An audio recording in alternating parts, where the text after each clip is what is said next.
we have a first trending video that has brought a lot of tongues, talking, and people wondering what is going on with the system, a health system basically in Nigeria. This is because a man was actually caught disguised as a doctor giving injection to a child in a hospital, in a ward. And people are wondering what is going on. How did it even happen? But anyways, let's quickly watch that video to understand exactly what could have actually went wrong. And of course, we'll come back to the studio to analyze that video. Stay with us, we'll be right back. ID card, and you entered my ward without telling us on duty, and you want to give it, don't remove it. Don't remove that glove. Don't remove it. Just wear it and hold those drugs.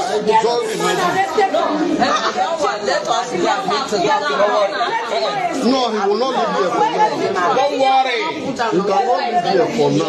That's what I'm saying. Arrested for me. You cannot succeed me.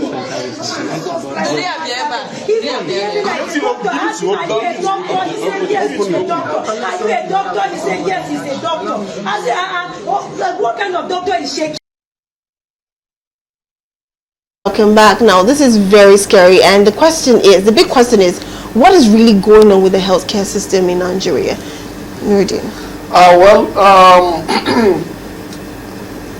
When we're supposed to have, there is a theory in communication called gatekeeping theory.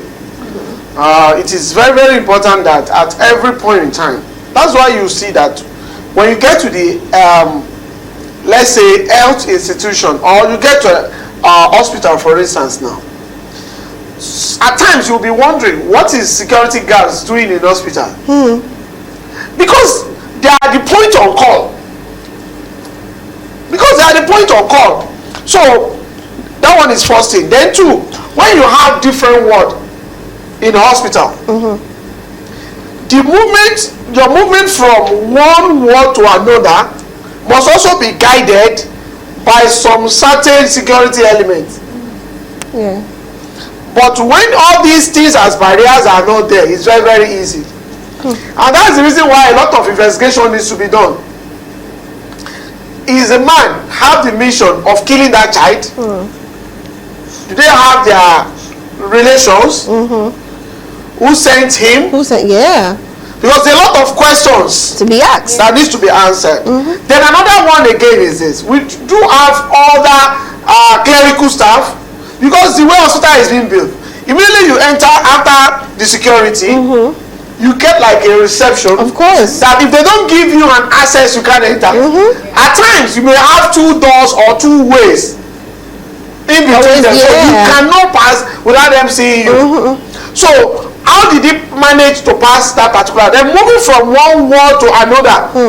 Although majority of the private hospital, they may not have the large whatever, but at least for you to move to the extent of having a syringe to inject is another. It's also a lot of. Then another thing again is the issue of CCTV. The issue of CCTV is so much more important, especially in that kind of environment. And this thing is I'm telling you, in Nigeria, there are a lot of people imitating professionals, and people don't know. You're talking about lawyers. For lawyers now to win a case is going to be very difficult when you are not a lawyer. I'm telling you. He can do all those charge bail, can file, because they use wrong stamps. That is, last week there was a case that a guy was jailed for using another person's seal. He's not a lawyer. Especially majority of all those landlords too. Because one lawyer help you to write an agreement, you now keep it. It's what you are going to use photocopy, and you'll be signing on somebody's seal for a number of years. If you are being arrested, you are going to jail. Because they don't want to get another lawyer to do, there will be another person's agreement, they will be making photocopy and be changing the names. There are a lot of people that the seal that belongs to another person is always been with them. So all this thing is a criminal element. But in this particular case, I think even our public institutions needs to even look at this, because like in general hospital, people are many. Who knows? Somebody can even put on the normal lab clothes and the place to enter, and you won't know.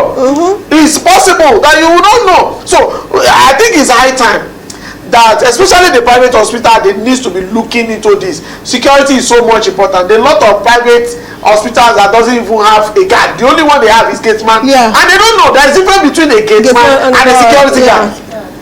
Many of them, they will use one person. He will be the one that open the gate. He will be the one that, because a security guard, his work is not to man the gate, is to survey the environment, look what is going in and what is going out, what is being taken in, what is being taken. It's different from gateman, and this is areas that we need to even look at. There are a lot of, in general hospitals, there was a particular case that I had to be involved. Do you know that somebody gave birth? They don't know how the baby lost. Yes, now we have to what gave us a kind of lead was that I just asked, do you have CCTV? There is a CCTV outside, there's one within the, like, a reception. I said, okay, let's go and check. That's when we checked. We now saw the person that got in and picked the baby. We now have to call the parents of the baby. Okay, do you know this person is living third house?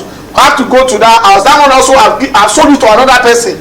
Oh my God. Thank God we retrieved the baby alive. Just to let you know that it now everybody must be security conscious, especially in our public hospitals, where there are a lot of doctors, a lot of medical staffers that we need to be checking one way or the other. But private hospital needs to know how to secure their patients, and they should be able to monitor the movement. It is very, very important. Some of them, when they want to even go and get security guard, they will go and get somebody that cannot even communicate. That is another major point that they need to look at. But this particular one, the man has a lot of questions to answer. Yes, he has. He definitely has a lot of questions to answer. I have a question too, because from what you said and from what we could clearly see, the man gained access to the word, even had his gloves on. And we all know that it's not easy to penetrate the clinic like that, so he might have given access. So now that everything has been brought to light, what punishment do you think should be given for this dangerous act? And one thing there is our investigation is going to reveal a lot of things. Number one, who is the security guard? If they have, not gateman. Gateman, you cannot fault any gateman. No, you are just employing gateman to open the gate and close the gate. But if it's a security guard, questions, those nurses or the point of call medical officers, what are they doing? Two, where does he get the gloves? What is his mission? Does he have any relationship with the parents of that baby? That one is another part. Then another one again is that how does he have the access to that particular ward? How does he have access to syringe?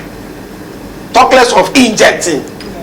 So by the time those investigations have been caught on, but there are a lot of suits, criminal suits that have been filed against that particular guy. Number one is illegal entry, and that one is a criminal offense. Number two, calling himself what is not, and with intention to fraud the people, intention to kill the people. In fact, manslaughter can be part of it, because his intention is basically to kill the baby. So that is another one. Then another thing again is this: he intrude into the privacy of that hospital and the staffs, because even in the hospital, even if they ask you not to, even if you have your person inside, if say you should not enter, you can't enter. So there are a lot of criminal charges waiting for him upon the investigation, because what he has done, and the major one is the mission. If anything happens to that baby with statutory time or limitation of status does not occur, even if in 1 year, it's still on him. So all those things is what is good. But I must tell you that the owner of that hospital also, the medical director also asked questions to answer, especially if there is no CCTV and all other things they need to get. And I know if NMA should see this, it's one of the things that they need to look around that hospital. What did they have? Are they working according to the ethics of that particular profession, and that's it. Okay. All right. Thank you very much. Well, let's play that video again while we have all the guests get seated. Nurse on duty, and you want to give it, don't remove it. Don't remove that glove. Don't remove it. Just wear it and hold those drugs.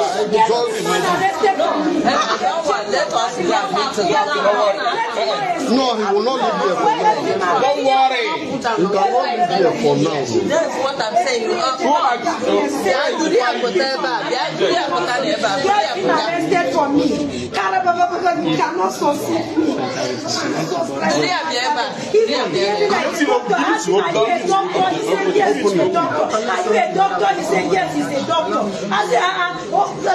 Well, we have a guest seated in the house already. We have Segun Sogbito, who is the chairman of Both Art Network. It's good to have you, sir. Welcome to the show. Good to be here. Good to have you. It's been a while, though. Yeah. Work commitments. We tried last week, but Nigeria infrastructure, you know. don't allow us. And talking about Nigerian infrastructure, why do our government feel that they have to fix roads in the Broad, peak of traffic? yeah. Peak period? The whole of your vicinity here is locked down because they are fixing that road. In other parts of the world, they do it at night. Even in this country, I know there are some construction that are doing at night right now. You know, that I think, is it Third Mainland or is it Echo Bridge? I saw the announcement that they're going to do it at night. Please, why can they not do this? Especially business district. In a business district like this, where traffic volume is so high, it's crazy. So the whole of Ikeja now is a complete mess. Just check your Google map; it's all red. All right. And Saturday and Sunday they will not do anything. Do better. Well, we need to do much better. Yes, thank you so much for coming and stating that word out. Okay, just quickly before we go into the next trending video, there's something I just want us to just talk a little bit on, maybe about 5 minutes if that's possible. It's about the new Cyber Crimes Act 2025 that has been signed into law. Of course, we already know. We must have had a long read of what it entails. What do you think about that? Do you think it's another way to stop democracy or make the Nigerian people, make Nigerians voiceless? Do you think that's another way? Well, the intention of the law is totally different from what our politicians are using it for. But we are also waiting for them. Yes, we are waiting for them, and it's being tested in the courts. Any little thing like this, cyber stacking. Any little thing like this. Look, one thing that every lawyer will be doing now on the issue of cyber acts is very simple. Anytime you are going to defend any of your clients that has been sued for it, you will be taking your section 22 along where you are going. Right. You will be taking your section 39 along where you are going. You will be taking your section 40 where you are going.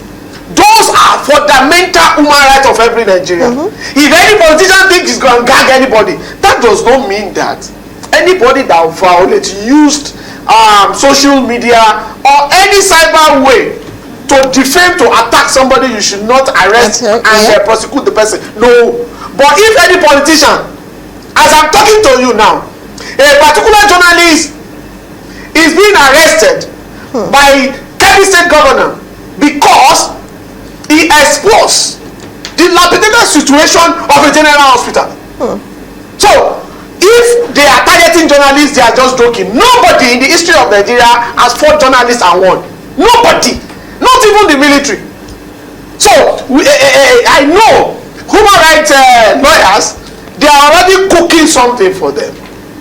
Because there are some certain laws that if we don't test it in the court of law, they will think it has so that way. The aim of the law is that they want to safeguard people from being cyber attacked and whatever. But the way the users, especially the politicians, are using it, even something that has nothing to do. In our law, we have defamation already. We have defamation of character. You can, in fact, there are some that you can even sue as a civil case because you want damages. But because these ones, they don't want any dissenting opinion. They don't want anybody opposing them. Either as a senator, as a rep member, as a governor. Before you do it, they will say, defame. Defame. In fact, there was one particular one that one particular person said something about the president. Although for me, if I want to say that, I will say it in another way, not in that kind of manner. The way somebody is going to say, hey, it's a treason offense. I say, where is treason inside our law? There are some certain things that is not part of our law that we put it. I can tell you, politicians are targeting journalists. They are targeting those people that will write something against them. Right. So, but human rights lawyers, every lawyer is dusting their own law books, and they are going to come within the little of time. Look, if you know what Decree 4 did from time of General Muhammadu Buhari in 1983 to 1985, if you know what Decree 4 did in 1980, from 1985 to 1993, if you know what Decree 4 did in this country, Gani Fawemi, Decree 4, Fela Anikulapo, Decree 4, Wole Soyinka, Decree 4, a lot of people that Decree 4 even sent to jail. Where is Decree 4 today?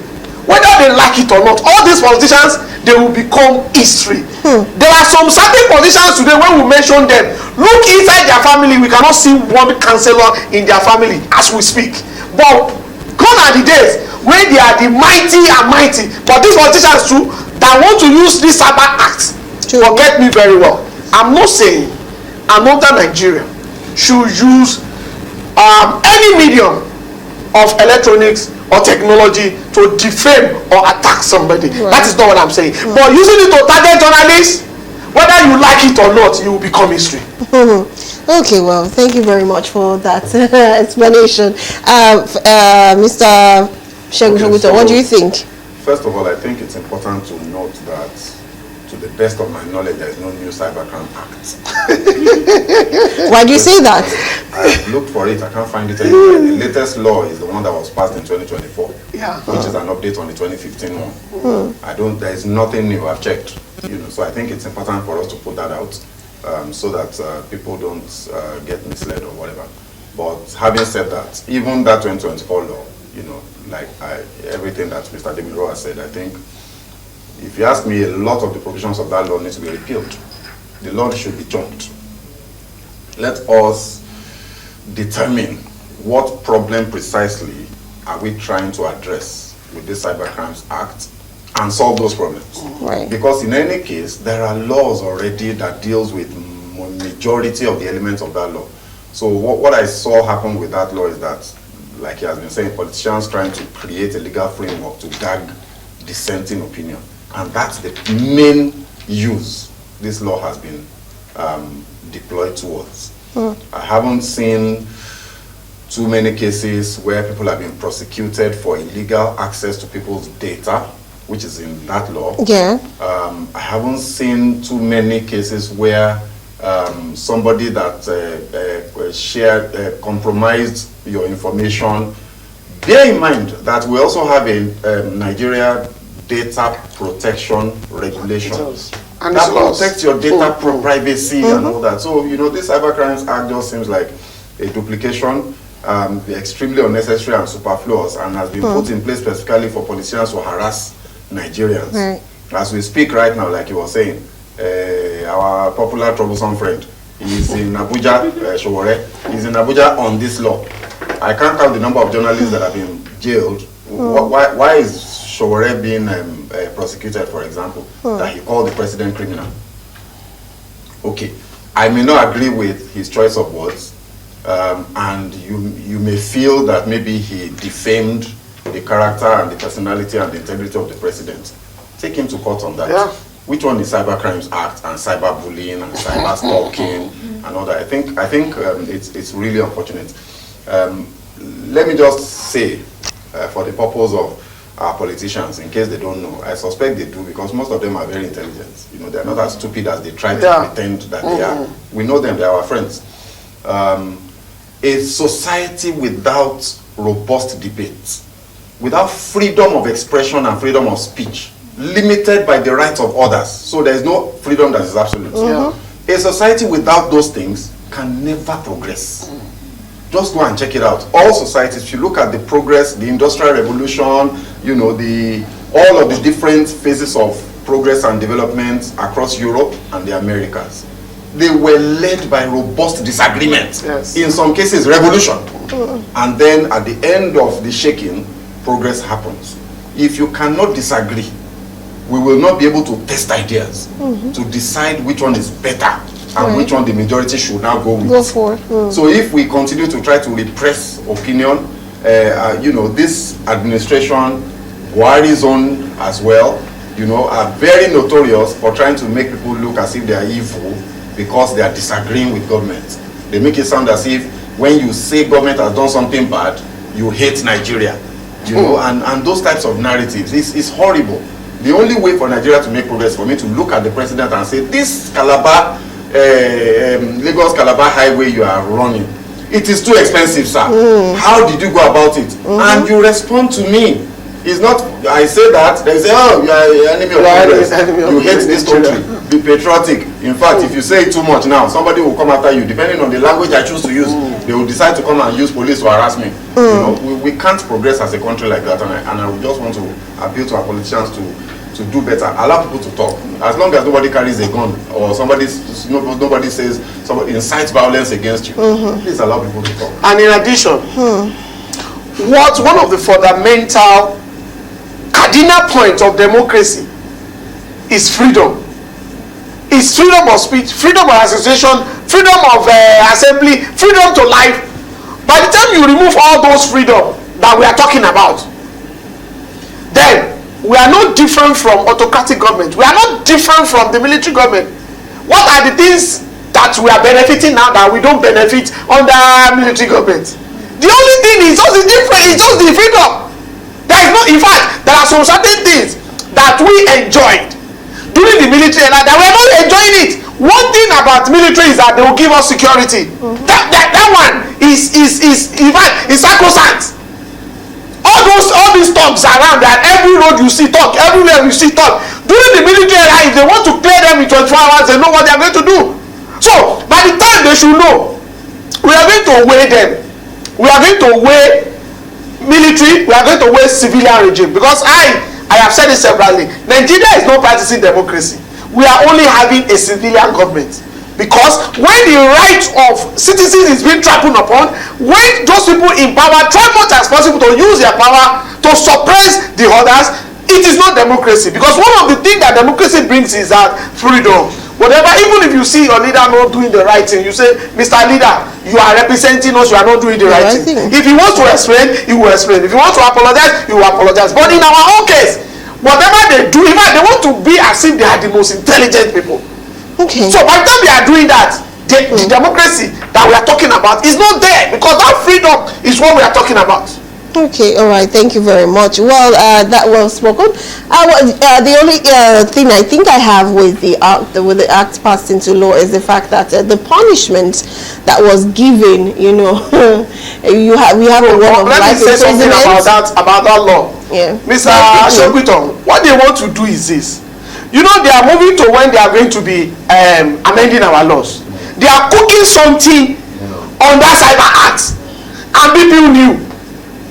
And what they normally do is that they will not do it until towards the end of this administration, before the election. So it's better that people are shouting now, because they are trying to do something. The one that they've done before, we are still, so they are planning. Shouting in advance. And that's the thing. The way it works in Nigeria is that if you don't shout, they don't see you shouting. Let's start shouting before you know it. You will remember that the one that they said they want to go and open an account, whatever. You see that they quickly come out and say no. Look, in Nigeria, if you don't shout, it depends on how you shouted. You see the one they said by January now, if you want to buy fuel, they will be removing so 5%, whatever. It's what they've been put on plan. It has been planned. But it's better we'll be shouting from September now till January will come, and that is the problem. But in Nigeria here, if Labour TUC, they are not to fight for us, who's going to fight for us? But in all honesty, do you think that our shouting is actually going to work? No, it's working. If it's not working, shouting always works. It's work. If it doesn't work, there are some things they will not revert. The only problem is that as they know, we don't shout together. Yes.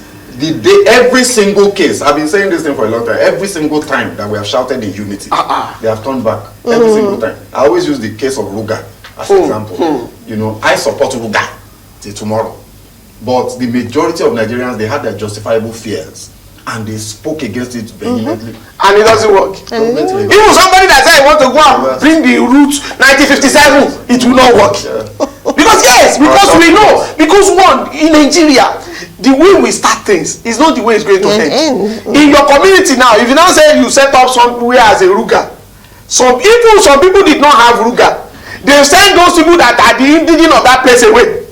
So by the time you now have it, they turn all the state into their own. So that is the fear of the people. I think the key thing to take from this little exchange now is to understand that we need to be more united. That's the thing. As a people. Yeah. And we need to stand firm behind the things that we want and the ones we don't want. Government will always listen to you. They Yes, don't have a choice. they don't have a choice. They know. Even if they want to rig, they still need you to rig. Yes, let's go and vote. Before they can read. Yes. So they know That's they true. need you. And they know one thing. So- These politicians know one thing. If you want to divide the people, they know the indices they normally use. Number one, they will use religion. These people that want to use religion to divide Nigerians, they are not religious, but they will use religion to divide you. Number two, they will use ethnicity. They themselves, they are working together, they are stealing together. They don't look at ethnicity to steal you. But they will use that ethnicity. But those Nigerians that normally feel for them, it's very, very easy. That's why you see somebody, I'm a Christian, I'm a Muslim. I see poverty as religion. Yes, now I think poverty as religion. That is one thing. So, but some Nigerians, they don't even care. Another thing again is that they will now use some certain ideology that many Nigerians is not even. There are some Nigerians that are, you know what they call zombie. There are some Nigerians that are zombie. They don't even know what is happening. You will see some people now as we are talking and say, when they know they complain about everything. But that person did not forget that I'm not complaining about him. I'm complaining about this particular country. I can be living well. The beauty of this country is when I live well, other people around me should also live well. With that, I don't need to have soldiers to be guiding me. So, and that is the thing. Okay, all right. Let me read some messages before we take the next story. Gratitude. This one says, good afternoon. How did the man get access to the ward? What type of hospital is that? No security. They need to be at alert. Thank God he was caught. This is K1 from Adialu, Yanokwaja, Lagos, Nigeria. Thank you for that one. Another says, good afternoon. Kudos to you all. That man is... Okay, that man was sent by someone, and of course, if they handle him well, he will confess. It's only God that can save us from this political country. Thank you, my action lecturer. I'm loyal to you, sir, from Pastor. As a former student. Well, this one says the government is trying to shut down people because of 2027 election. This is Simon from Lagos. Another says you have become an enemy of the government when you criticize them, even when it becomes clear that what they are doing is wrong. This is Emmanuel Washington Wale Saliu from Ikorodu State. Thank you very much. Anyways, well, that's about that. For the person asking question, what hospital? That's a general hospital, and of course they had a security, but they don't have a security guard. They have a gatesman. They have a gatesman, but they don't have a security guard. So that's why it's always like that.